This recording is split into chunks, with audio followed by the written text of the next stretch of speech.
So one of the things on this finishing facility to look at is basically you've got a long side of this roof right here that would actually discharge onto the concrete if it wasn't guttered.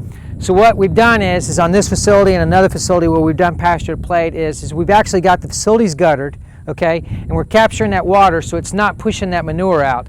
Because if you look over here on this slope to the right, what you can see is if that roof is not guttered, it's going to push that manure out further on down the hill. So what we've done on some of the facilities and what could be done here is actually fencing out, going down that hill 100 feet and going the length of the facility and just making that a really what we call a vegetative treatment strip.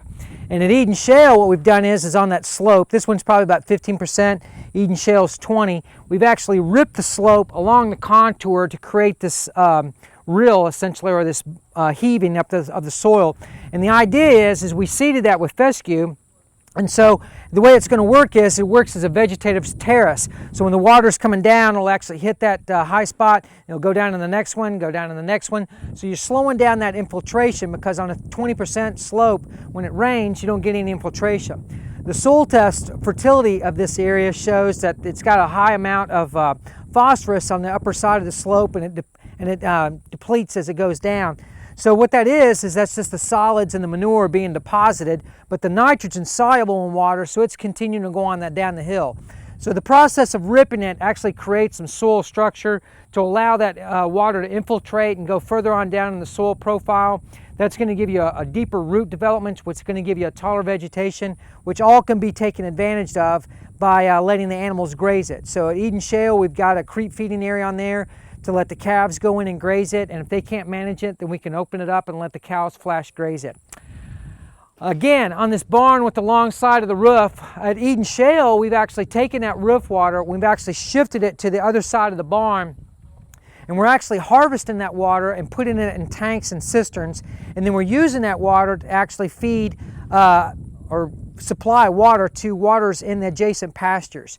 And so in one case we put in a tire water, 8-foot diameter. We did the calculations on it and it would cost us $8 just to fill up that tank using city water.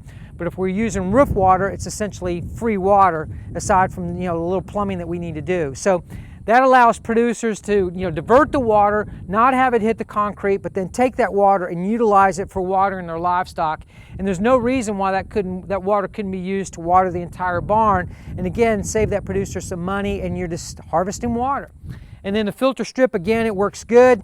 It helps us out with retaining some of the water on the farm, not letting it run off immediately. You can retain some of it to actually help us out in getting through some of the drought type conditions that we just had up until 2 days ago before this rain. So again, you're capturing rainwater, you're doing conservation practices, and you're just thinking through things. It's just a holistic management approach. Okay, so I got invited to participate in the Pasture to Plate program, and I was asked, it was like, Steve, can you come up with some environmental techniques that a producer could do that's not way overblown and not cost effective? And so doing the filter treatment strip was, I think a pretty good idea, and harvesting the water.